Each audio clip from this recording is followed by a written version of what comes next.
What's going on, ladies and gentlemen? This is the B77 here. Today I'm coming at you with a goodie. Now, pretty much, guys, this is a budget laptop. Now, I'm not going to call this a gaming laptop because I really do not consider it a gaming laptop. But this is capable of casual gaming. This is more of the kind of laptop that you would take to college with you, and it'd be a pretty reliable laptop to use. The Dell Inspiron 5500 series. Now what this is packing is an AMD A9 7th Gen processor, and it's packing a R7 card, I believe. This is the AMD R7, the Radeon R7. And that's pretty much all there is to say about this laptop.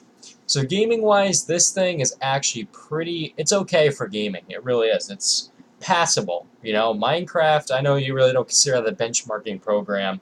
It actually handles pretty well. It also handles other games pretty well as well. Internet browsing games are pretty good as well. I'm actually very impressed with this laptop for the price of it. It's definitely a good budget gaming PC. Even though I do not consider it a gaming PC, it can be interpreted as one.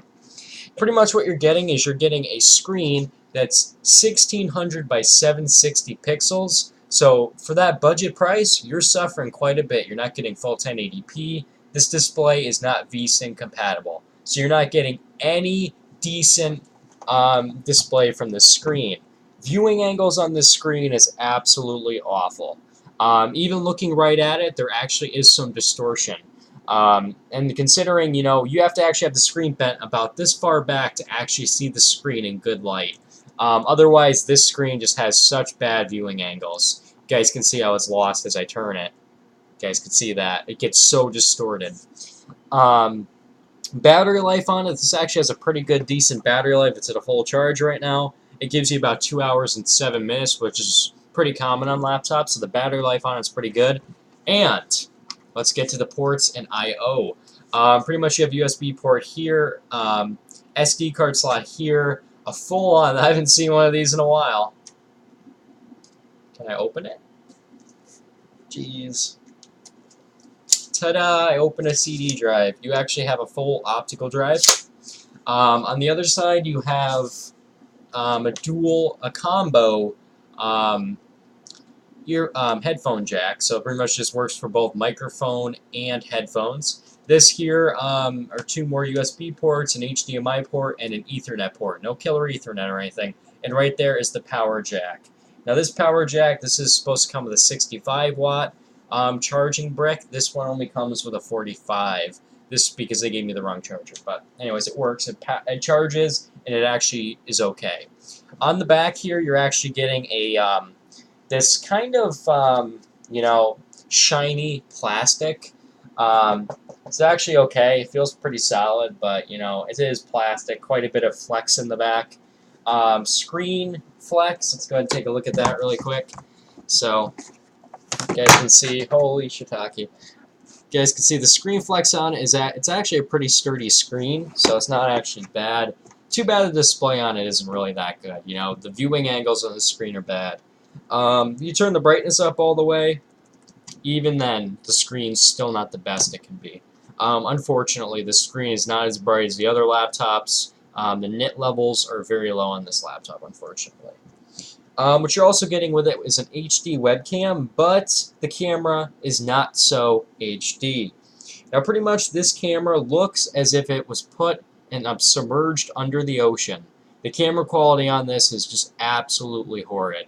It's so washed out. Literally, it has no reaction to my LED light I have in my room that this camera reacts to. Literally nothing. It's just an absolute horrid camera. I've actually owned plenty of laptops over the years, and this is far by the worst webcam I've ever seen. It's so washed out. Continuing on from there, if we were to compare it with an HP Compact Rosario CQ57, even its camera is better than this, and it was produced in 2012. So just take that for reference. But anyways, this camera is just extremely washed out. Doesn't look very good, unfortunately. But it does record at 720p and 30 frames per second, and it has 60 hertz flicker reduction. It's only 60. And that's pretty much it. So that's all there is to it. This webcam's not the best. So talking about Minecraft, I know it's not really a benchmarking program, but I can average about 100 FPS, which is not bad. It's actually over 60. 60 is considered playable. After 90 FPS, you won't really notice a difference in frame rates. So it's actually a little bit above the 90 mark. So pretty much you really don't notice the 100 FPS. You just consider it's very playable. Um, Other online games, like I said, are pretty good. They actually are very responsive and they work as they should. And one thing I've noticed is this thing actually performs better off of its charger than on its charger, because the charger on this is actually a smaller brick than the one that came with it. But it actually does respond pretty well when it's on the battery. So this thing actually does give you pretty good performance for being on battery. Take note though, 2 hours of battery life. So you do have to have that charger after 2 hours of a gaming session. Ark Survival and all that, I'm actually going to do a bench test another day on Ark Survival and do full-on bench testing on this thing. But I kind of just want to do the overview of this video. That way you guys know exactly what we're dealing with here.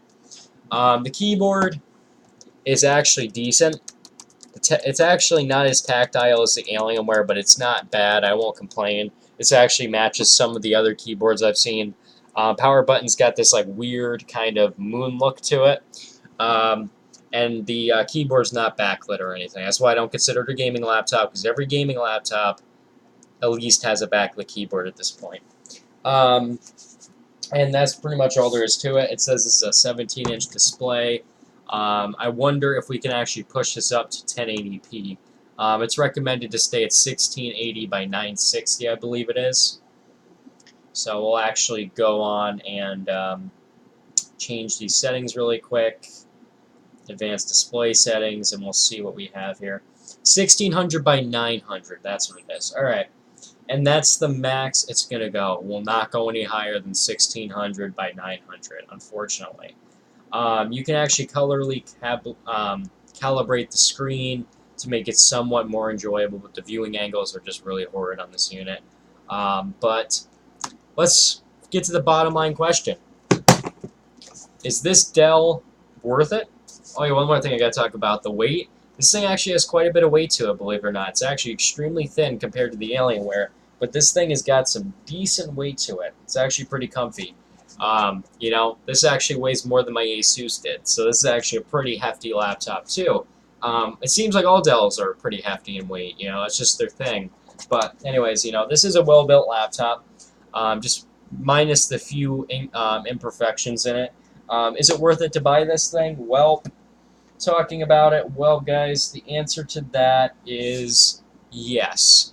I would definitely choose this laptop over something else you can buy within the budget price range. This is actually a pretty good deal. You're getting AMD processor. It's only 2 cores, though. So you got to consider that, too. You can get something with a Core i7 for the same price. So if you actually don't mind the Core i7, you want to get just a little bit cheaper, you can actually go pass off with this, and it'll be fine.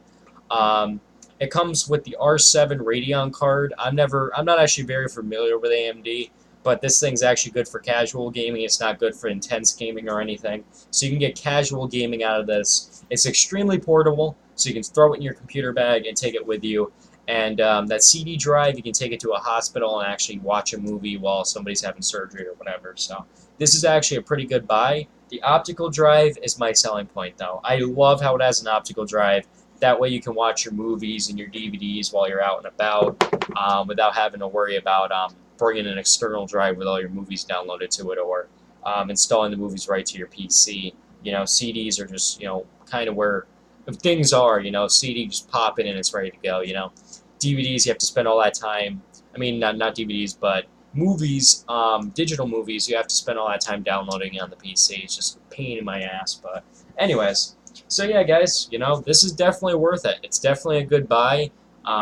You know, the speakers on it are a bit quiet as well. That's the only hard part, but normally if you're going to be out and about, you're going to be having a pair of headphones plugged in anyways. But yeah, you know, this is definitely a good buy PC. I would definitely pick this PC out if you're on a really tight budget and you don't want to buy a Core i7 system.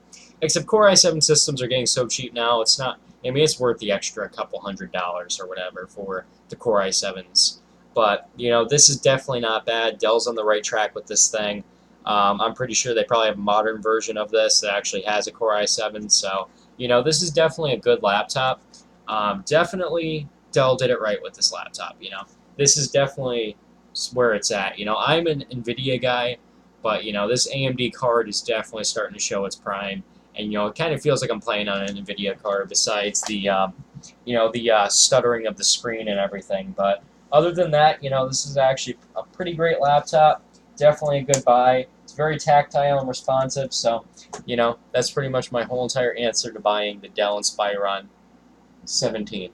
Anyways, guys, don't forget to like, subscribe, and catch you guys in the next video.